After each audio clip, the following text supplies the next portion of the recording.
Shalom. Wow, long time no see dengan rekan-rekan dan keluarga besar AOC di Kota Bandung. Doa saya, saudara-saudara semua, Bapak Ibu semua dalam kondisi yang sehat, dalam kondisi yang prima, yang fit, bahkan terus melayani Tuhan dan melayani Kota Bandung, melayani Jawa Barat, melayani Indonesia. Bahkan kalau nanti sudah tiba lagi waktunya, kita bisa juga melayani bangsa-bangsa. Wah, di masa-masa yang seperti ini, pandemi yang belum juga meredah, bahkan beberapa waktu ini kembali melejit, mengagetkan, mengejutkan kita semua. Padahal beberapa waktu yang lalu sudah mulai turun, sudah mulai meredah. Tahu-tahu datang varian baru, datang gelombang yang baru, dan akhirnya terjadilah yang hari ini kita alami, melejit sampai PPKM, sampai akhirnya mungkin saya belum bisa datang kembali ke Kota Bandung karena masih berlakunya masa PPKM yang ada. Tetapi puji Tuhan, lewat streaming, lewat online, lewat rekaman ini, saya berdoa boleh memberkati keluarga besar AOC di Kota Bandung untuk tetap keep on fire buat kemuliaan nama Tuhan. Saudara, di sikon yang seperti ini, ya, pandemi yang belum meredah, bahkan dari pandemi menyerang kesehatan, akhirnya menyerang pula perdagangan, pekerjaan, keuangan. Wow, bahkan beberapa waktu yang lalu diberitakan selama PPKM, selama beberapa negara di lockdown, semua pada kembali ke rumah, ngumpul ke rumah. Akhirnya terjadilah pertengkaran, suami, istri, anak, orang tua, sampai endingnya banyak bercerai, banyak yang berpisah. Jadi dari pandemi yang terjadi ini, efek dominonya mengalir atau menerpah di banyak bidang yang lain. Kesehatan yang pasti diserang, pekerjaan, perdagangan, keuangan, finansial yang juga diserang, saudaraku. Bahkan hubungan, keluarga juga diserang. Makanya saya pikir dalam sikon yang seperti ini, paling tidak kita harus membangun dua hal yang penting dalam kehidupan kita. Yang pertama, saya ingin sharing tentang bangunlah imun yang prima.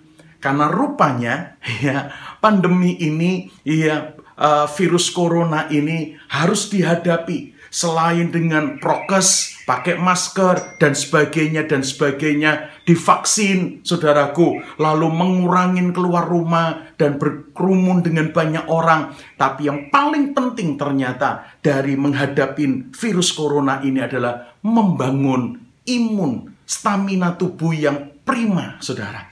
Apa itu membangun imun? Saya temukan ada satu ayat di Alkitab. Mari kita baca yuk. Surat 3 Yohanes. Surat 3 Yohanes, bukan Injil Yohanes, tetapi surat Yohanes yang ketiga. 3 Yohanes, buka pasal yang pertama, ya, karena hanya terdiri dari satu pasal saja. Dan mari kita baca ayat yang kedua.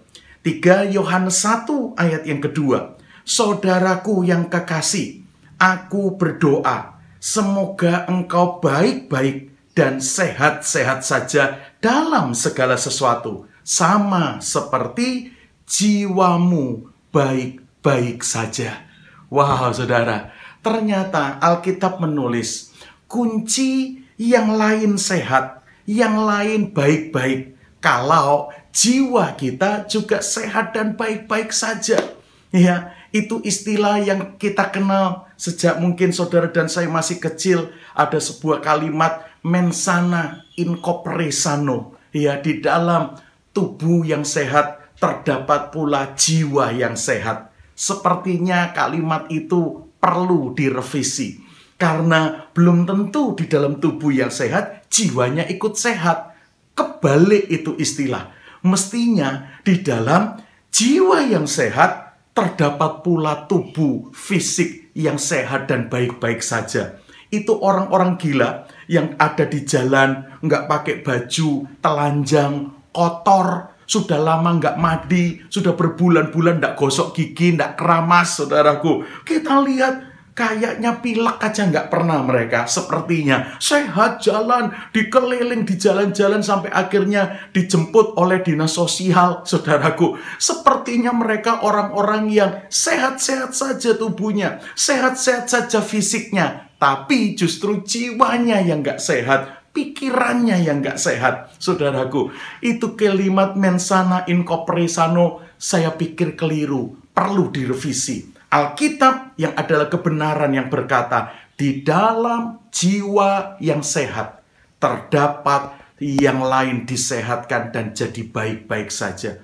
Makanya ini yang saya renungkan kemarin. Membangun imun tubuh yang ternyata punya prosentasi terbesar untuk kita tetap prima, tetap fit menghadapi virus ini, itu adalah membangun jiwa kita. Apa Pak yang dibangun dari jiwa kita? Di dalam jiwa ada pikiran, di dalam jiwa ada perasaan, di dalam jiwa ada kehendak. Ini yang harus kita bangun. Pikiran kita, perasaan kita, kehendak kita. Mari kita sehatkan. Mari kita bangun, karena ini ternyata adalah imun buat tubuh kita. Ya, makanya selain 3 Yohanes 1 ayat yang kedua, ada satu ayat lagi yang saya ingin bagikan di dalam konteks membangun imun yang prima ini. Filipi 2 ayatnya yang kelima. Mari buka Alkitab kita. Surat Filipi pasalnya yang kedua, bacalah ayat yang kelima. Begini bunyi firman Tuhan.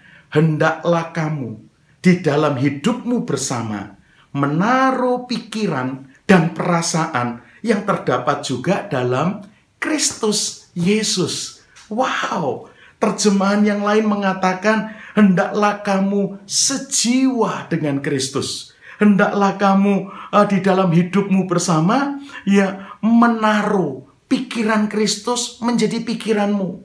Perasaan Kristus menjadi perasaan kita. Bahkan kehendak Kristus, kemauan Kristus menjadi kemauan dan kehendak kita.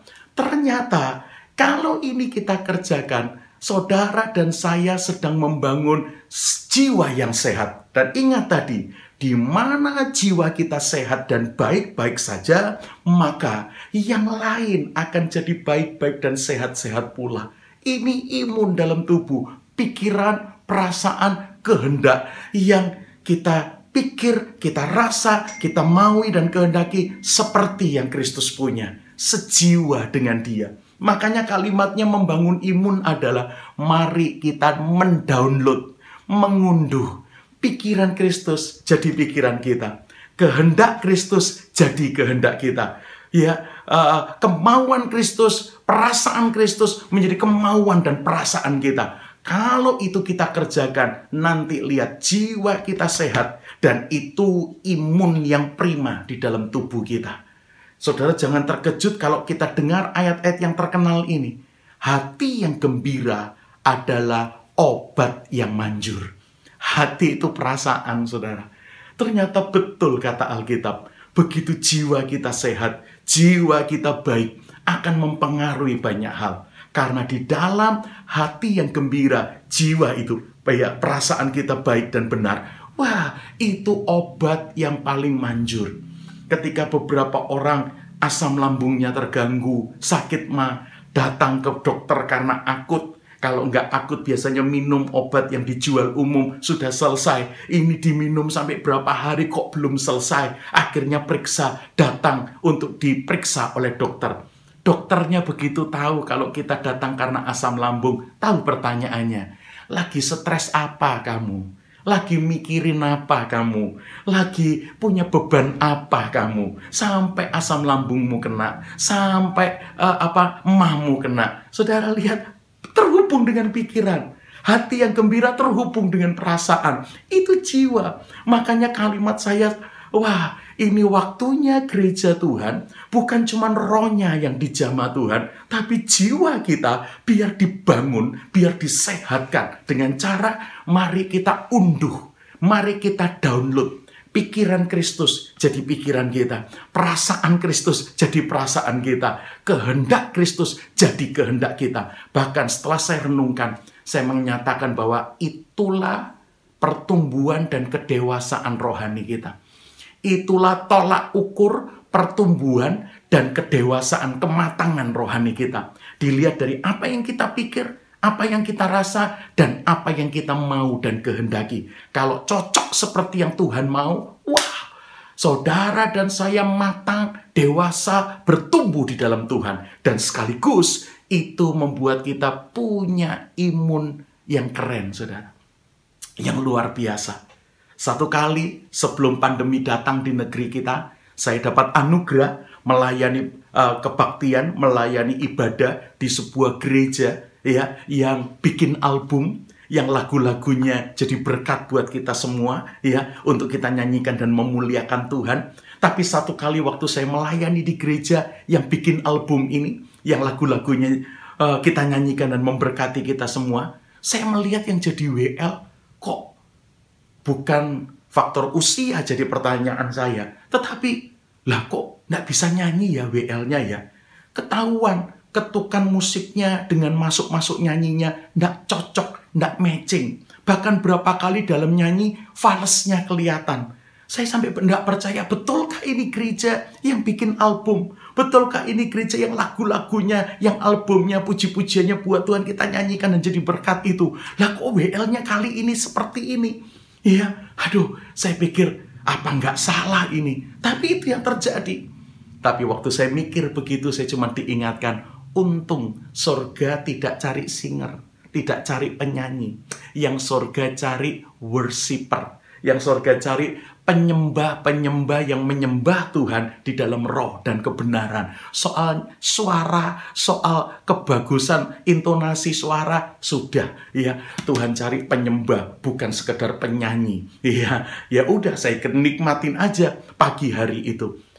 Nggak lama, mungkin 5-10 menit ya, tahu-tahu datang seorang rekan, seorang gadis, seorang wanita yang masih muda dengan nafas terengah-engah duduk di depan. Saudaraku, di deretan saya dengan pengurus gereja atau pembicara, deretan pembicara. Dia datang dengan terengah-engah. Lalu dia tutup mata. Dia lupanya berdoa. Tidak lama setelah itu, dia ambil aqua di meja di depan kursi yang didudukinya. Lalu dia minum. Saudara, waktu saya lihat ini gadis, ini cewek yang masih muda, terengah-engah, berdoa, lalu minum, langsung keluar kesimpulan saya. Oh, WL-nya telat ini. Baru datang ini, saudaraku. Ya, saya coba amati, dan betul, saudara. Setelah saya amati sekian waktu, saya lihat WL yang nyanyinya fals, yang ketukannya dan intonasinya mungkin masuk-masuknya tidak benar itu, mulai ngasih tanda untuk mic-nya segera diambil oleh gadis yang baru datang dan terengah-engah ini. Dan betul, hitungan detik gadis ini akhirnya naik ke atas mimbar dan mengambil mic itu. Lalu dialah yang memimpin. Wah, waktu saya lihat itu kesimpulannya, oh itu WL pengganti tadi si bapak itu yang mungkin kurang bisa nyanyi, kurang bisa nada, kurang ngerti ketukan. Itu bapak pengganti saja, WL-nya telat, baru datang. Sampai saya khotbah, sampai saya selesai melayani firman Tuhan, dan akhirnya turun untuk break sebelum masuk ibadah kedua, saudara. Dan waktu enak-enak ngopi, enak-enak makan kue, tahu-tahu lewatlah si WL yang terlambat ini. Saya panggil, langsung saya ngomong, tidur jam berapa semalam? Bangun jam berapa tadi pagi? Telat ya?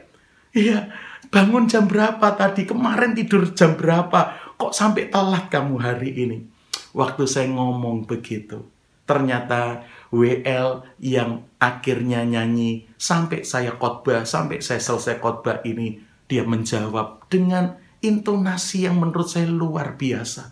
Dengan nada, dengan hati yang luar biasa, dengan mimik wajah yang luar biasa. Dia bilang, Kak Pram, saya WL pengganti, Kak.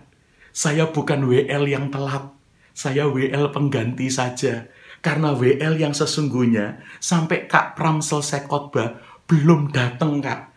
Kita coba hubungin, belum bisa. Nggak tahu apa yang terjadi, kita doakan dia baik-baik saja. Saya cuman menggantikan, Kak. Saya kaget, saudara.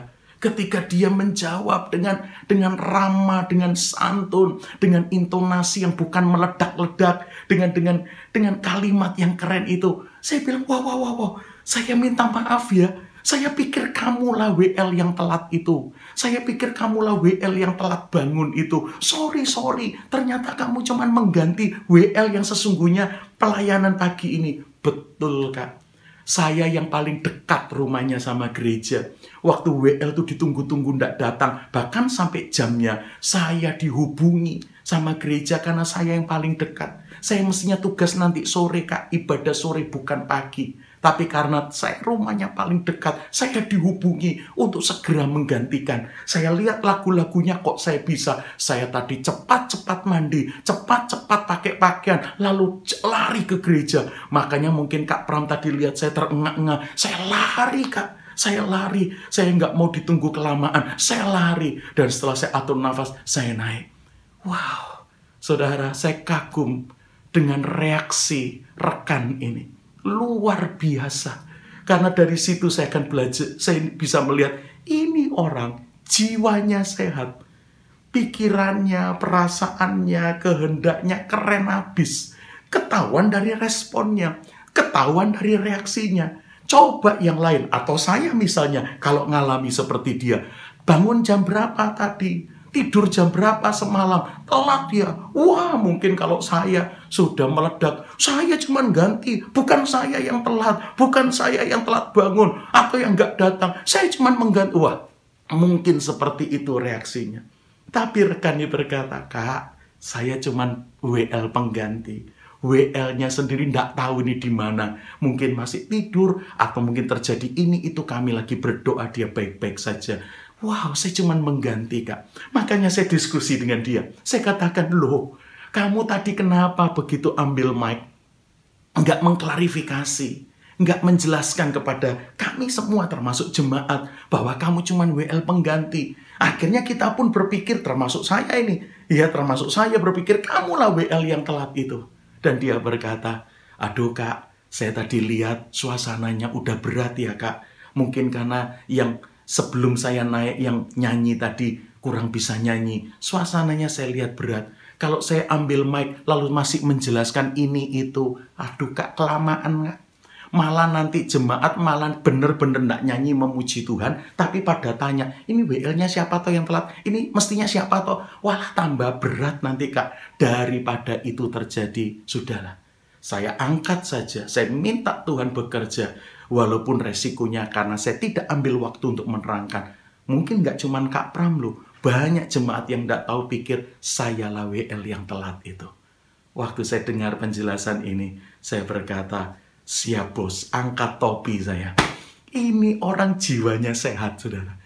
Ini orang pikirannya, perasaannya, kehendaknya keren habis. Saya melihat pikiran Kristus, saya melihat perasaan Kristus, saya melihat kehendak Kristus muncul di reaksinya. Oh, inilah contoh orang-orang yang punya imun yang prima. Ini virus kayak begini, deketin orang yang punya imun yang prima dengan jiwa yang sehat seperti ini, mental virusnya. Wah, nggak tahan virusnya. Karena di dalam jiwa yang sehat, maka semuanya baik-baik dan sehat-sehat saja. Haleluya. Makanya keluarga besar AOC, bangun imunmu, bangun jiwamu. Coba tanya sama kiri kanan, sama muka belakang yang ikut streaming, yang ikut ibadah online ini. Sehat enggak jiwamu? Sehat enggak jiwamu?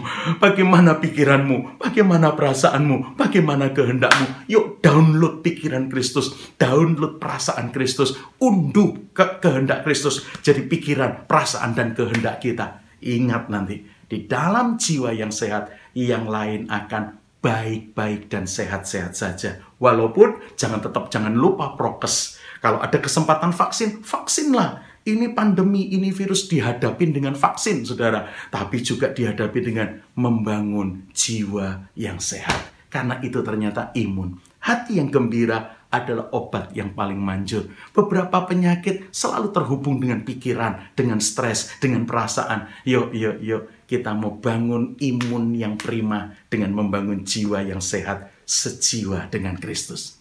Tapi yang kedua, selain membangun imun yang prima, jangan lupa juga untuk membangun iman yang tangguh.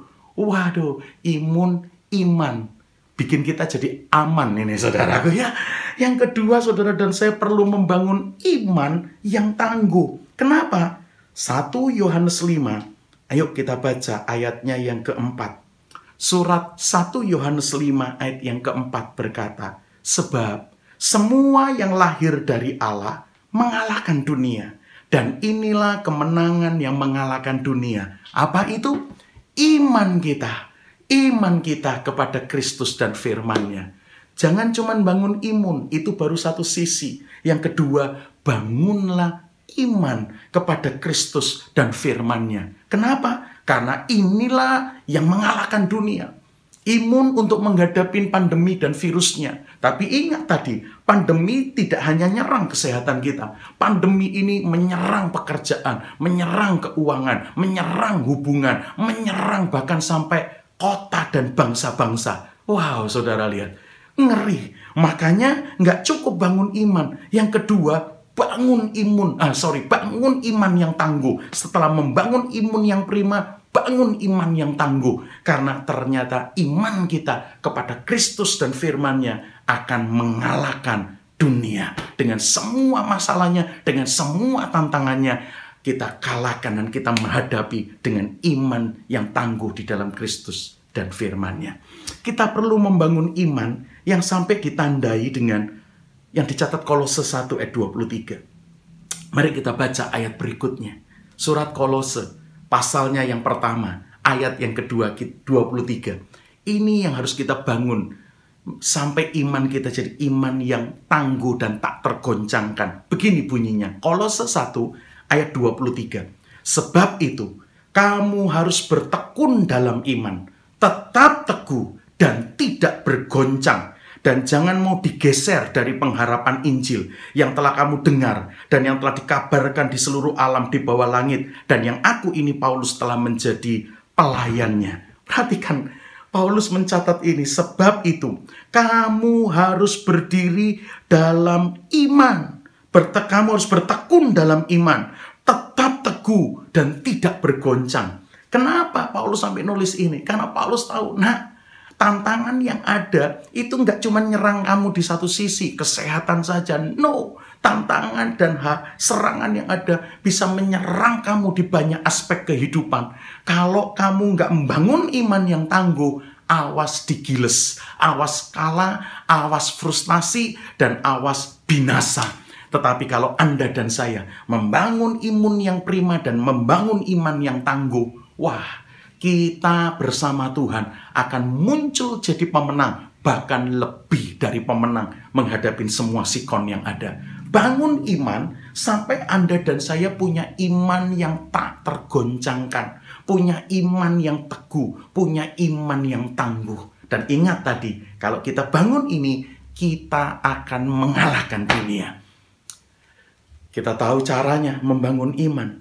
Alkitab berkata, iman timbul dari pendengaran dan pendengaran oleh firman Kristus. Ini waktunya kita berakar yang kuat dan berakar yang dalam di dalam kebenaran Tuhan, di dalam firman Tuhan. Kita akan dibuat tangguh, kuat, dan tak tergoncangkan. Dan endingnya, di sikon seperti ini, kita akan memenangkannya. Kita tetap akan berbuah lebat dan manis untuk Tuhan dan banyak orang di sekitar kita. Ada dua hal yang kita harus waspadai atau lihat baik-baik supaya kita punya iman yang tak tergoncangkan ini, punya iman yang tangguh. Yang pertama, saudara, iman itu ternyata dihancurkan, dipadamkan karena ada zona nyaman.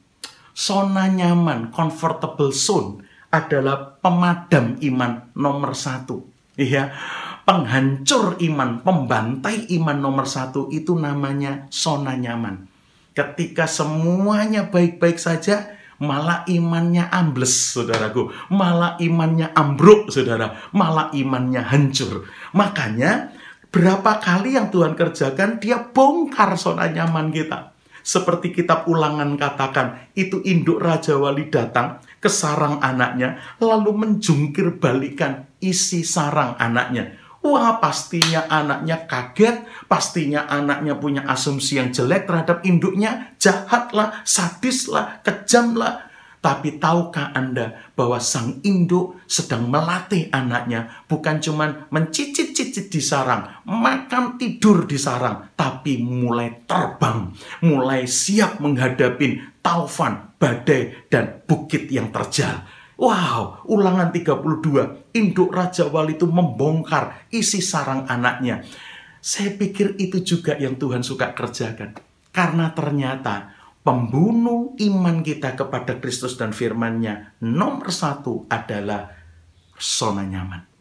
Makanya jangan kaget. Kadang-kadang kita berpikir, kenapa ya Tuhan izinkan ini semua terjadi? Kenapa ya? Kenapa ya? Ya, ada begitu big question, ada begitu tanda tanya yang besar, pertanyaan yang besar dalam hidup kita. Why Lord?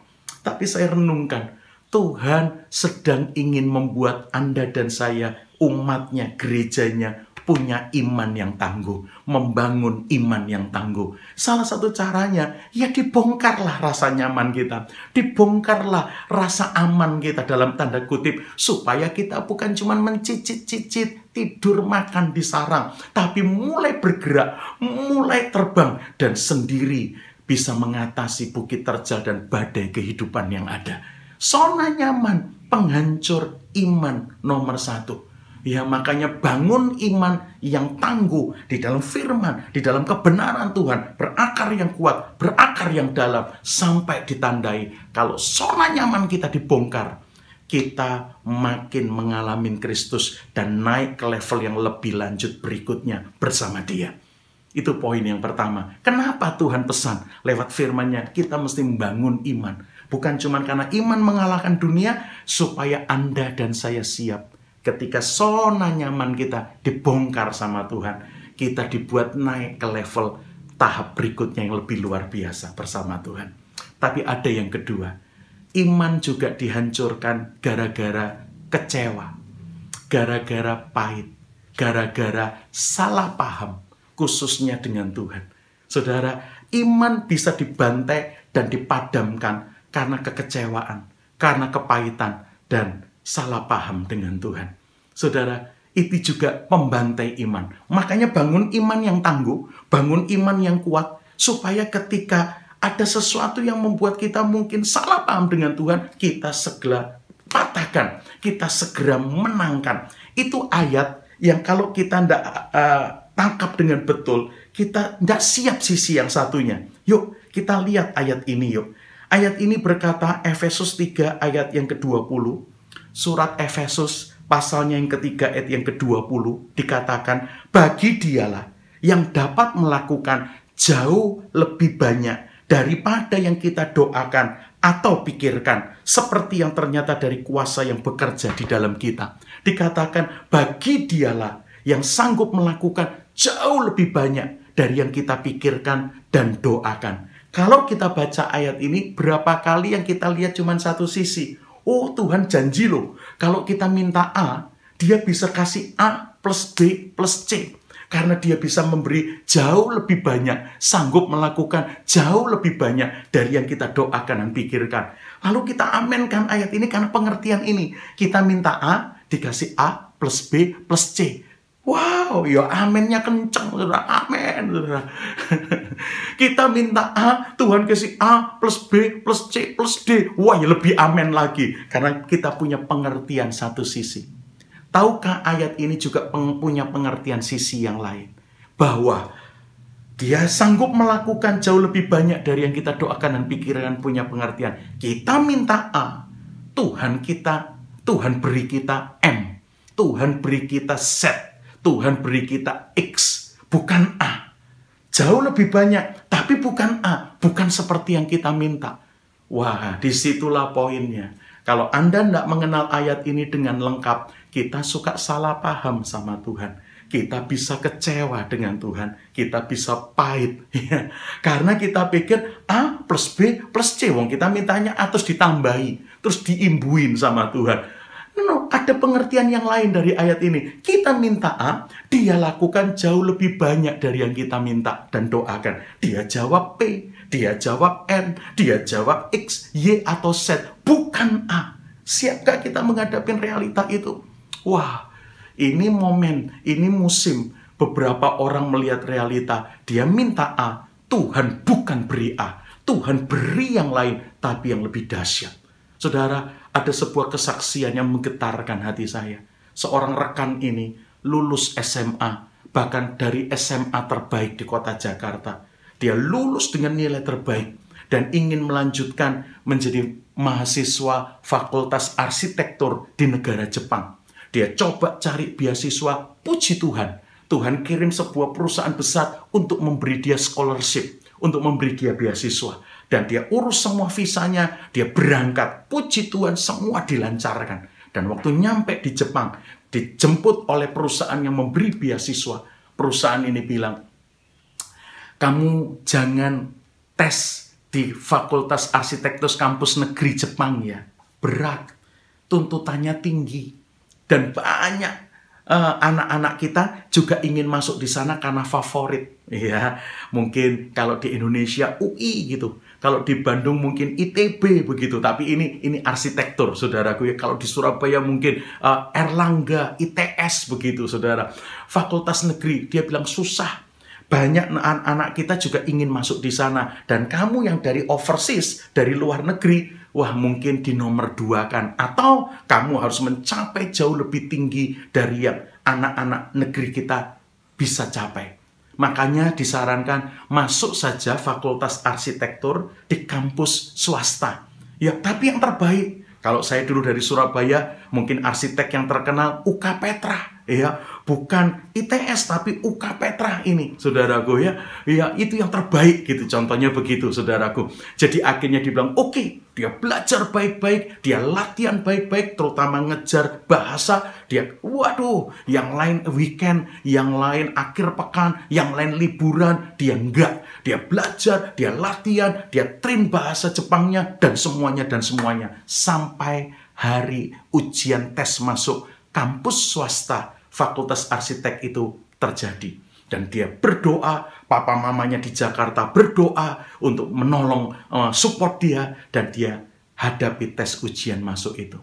Puji Tuhan, dia pulang dengan senyum. Dia telepon papanya, sepertinya aku diterima. Wah, bukan cuma confident ini, mulai over confident. Lah dia juaranya sekolah terbaiknya di Jakarta, juara umumnya, nilainya terbaik, saudara. Dia udah yakin, udah doa, udah latihan, udah bersiap. Wah, udah all out, saudara. Dan dia bilang, kayaknya aku diterima. Tadi soal-soalnya mungkin 70%, 80% bisa saya kerjakan. Wih, dia semangat sekali. Tapi pas hari pengumuman diterima atau tidak, dia cek emailnya. Ternyata rekan ini termasuk yang tidak diterima di kampus arsitektur, kampus swasta yang terkenal di Jepang ini. Waduh, dia nangis, saudara. Kok Tuhan tidak dengar doaku? Kok saya nggak diterima? Dia telepon papanya sambil nangis. Dia telepon dan bicara dengan mamanya sambil nangis. Kok begini? Aduh, dan saking putus asanya, dia minta papi maminya issuekan tiket untuk dia balik ke Jakarta dan kuliah di Indonesia saja, saudaraku. Dia bilang, coba kamu menghadap perusahaan yang sudah kasih kamu beasiswa, enaknya gimana? Balik atau coba kampus yang lain? Sudah nggak ada kampus yang lain yang bisa dicoba. Paling satu-satunya cuma nyoba kampus negeri. Tapi berat papa, berat mama. Yang swasta aja aku nggak diterima, apalagi yang negeri. Tapi akhirnya dia menghadap perusahaan yang memberi beasiswa. Dan ternyata perusahaan itu ngomong, ya sudah, coba yang berat. Karena nggak ada lagi pilihan saat itu. Yang swasta udah fail, coba yang negeri. Dan ini rekan pulang ke asramanya dengan nangis ketika perusahaan itu keluarkan kalimat ini. Kamu adalah mahasiswa pertama yang kami beri beasiswa yang gagal diterima di kampus swasta ini. Waduh, dia pulang lebih hujan deras air matanya. Karena kalimat-kalimat yang bikin dia down, saudara. Lihat. Mari kita bangun imun yang prima. Mari kita bangun iman yang tangguh, saudaraku. Untuk menghadapi hari-hari yang tidak mudah hari-hari ini. Wow, bangun dua-duanya. Imun yang prima, iman yang tangguh. Karena kita menghadapi realita yang tidak gampang hari-hari ini. Dan ini rekan akhirnya nangis. Tapi ya sudah dijadwalkan untuk ikut negeri. Kalau tidak salah, minimum untuk mahasiswa di luar Jepang, minimum angka yang harus dia capai adalah 9. Ujian tes masuknya minimum angkanya harus 9. Di bawah itu pasti ditolak. Dapat 9 pun belum tentu diterima. Lah kalau ada orang-orang Jepang yang tes juga nilainya segitu, yang dari luar Jepang dituntut lebih tinggi. Kalau enggak, ya jatahnya diberikan ke mahasiswa Jepang, siswa-siswa di Jepang. Makanya dia agak berat menghadapi tes yang kedua. Tapi dia coba mempersiapkan diri. Walaupun energinya sudah berkurang banyak. Sampai hari tes tiba, dia hadapin tes itu. Dan pulang dari tes, dia bercucuran air mata. Karena dia berkata, aku nggak bisa menjawab. Aku nggak bisa menyelesaikan tes-tes yang diberikan tadi. Dia telepon papa mamanya di Jakarta kembali. Dan berlinangan air mata dan minta segera issuekan tiket. Kayaknya saya fail. Saya nggak bisa mengerjakan ujiannya tadi. Tes masuknya tadi. Wow, saudara. Dia nangis. Tapi papa mamanya memberi semangat. Udah, papa mama segera siapkan tiket. Tapi nunggu pengumuman. Betulkah kamu ditolak atau jangan-jangan kamu diterima? Tetap ini rekan masih ngomong sama papa mamanya. Yang kemarin aku bisa mengerjakan tes masuknya aja, aku fail. Apalagi yang nggak bisa kali ini. Sudah Pak, segera isutkan tiket. Oke nak, papa mama segera isutkan tiket. Tapi tunggu tanggal pengumumannya. Dan akhirnya berapa waktu kemudian hari pengumuman diberitakan. Dia males buka emailnya. Di tempat asrama atau tempat dia ditinggalkan, dia males buka emailnya. Tapi akhirnya dia coba cek, dia buka emailnya, dan terbangunlah dia. Terbelalaklah matanya. Karena rekan ini melihat, kok aku diterima di kampus negeri Fakultas Arsitektur yang terkenal di Jepang ini. Loh, kok aku dinyatakan diterima? Ya Tuhan, betulkah? Nilaiku berapa ya? Dia coba cek nilainya. Kok sampai dia diterima? Dia dibuat down kembali. Karena ternyata nilainya dia tes ujian masuk kemarin hanya 7,8. Bukan 9, 7,8 masih jauh dari 9. Itu yang bikin dia tanda tanya. Ini jangan-jangan komputernya error ini. Ini jangan-jangan salah ketik ini. Dan nilaiku tes masuk kemarin cuma 7,8. Padahal saya dengar minimum dari luar Jepang mesti 9. Itu pun kalau mahasiswa Jepang nggak ada yang 9. Kalau mereka 9, saya harus lebih. Lah ini 7,8 kok aku diterima? Saudara, dia down kembali. Dan untuk menjawab pertanyaannya, dia datang ke kampus itu. Dia datang ke tata usahanya untuk make sure, untuk confirm apakah dia diterima atau ditolak. Dan ternyata tata usaha mengecek dan berkata, kamu terima email diterima atau ditolak? Diterima. Ya sudah. Kalau diterima ya sudah. Atau lu minta ditolak? Enggak juga. Saya mau dan senang diterima. Ya sudah. Tapi nilaiku cuma 7,8. Katanya minimum 9.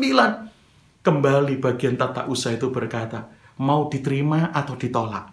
Kalau lu mau ditolak, gua ganti sekarang. Ditolak. Tapi kalau diterima, ya itu sudah. Mau 7,8 atau berapa, yang penting kamu diterima. Dan disitulah ini rekan keluar dari tata usaha dan kampus itu sambil berlinangan air mata. Tapi air mata yang berbeda. Air mata yang dia berkata, Tuhan, thanks. Engkau buat aku ngalamin ini supaya aku melihat Engkau yang dahsyat itu dalam hidupku. Kalau kemarin aku diterima, saya kurang memuliakan Tuhan. Karena saya merasa bisa mengerjakan tesnya, saya udah merasa siap, saya udah terus latihan, saya sudah berdoa. Tapi Tuhan buat saya fail, supaya saya tidak overconfident dan kurang melihat Tuhan. Tapi kejadian hari ini, dari mahasiswa pertama yang dibiayai kampus, yang dikasih beasiswa, gagal di kampus swasta, menjadi mahasiswa pertama yang diberi beasiswa oleh perusahaan itu, yang berhasil masuk di kampus negeri yang terkenal di Jepang. Saya lupa nama kampusnya apa, tapi ini jadi kesaksian yang luar biasa. Dan saya masuk bukan karena saya. Nilaiku cuma 7,8, mestinya tuntutannya 9. Saya melihat Engkau yang bekerja sepenuhnya. Lihat, kalau Anda dan saya tidak membangun iman yang tangguh, wah, kita udah salah paham dengan Tuhan. Kita udah kecewa dengan Tuhan. Kita pasti kepahitan dengan Tuhan. Tapi lihat cerita ini, kesaksian ini, biar membangkitkan iman kita semua. Makanya, keluarga besar AOC Bandung, jangan lupa dua hal ini. Bangun imun yang prima, bangun iman yang tangguh. Kita akan dibuat sehat, kita dibuat memenangkan semua tantangan dan masalah yang ada. Justru di sikon ini, kita akan dibawa naik ke level yang lebih lanjut. Kita akan ngalamin Tuhan yang dahsyat itu. Dan hidup kita akan jadi berita penuh cerita Tuhan di dalamnya. Tetap kuat, tetap sehat, tetap semangat, terus berkarya, terus berdampak. Tuhan memberkati saudara. Sampai ketemu lagi di waktu yang lain. God bless you. Amen.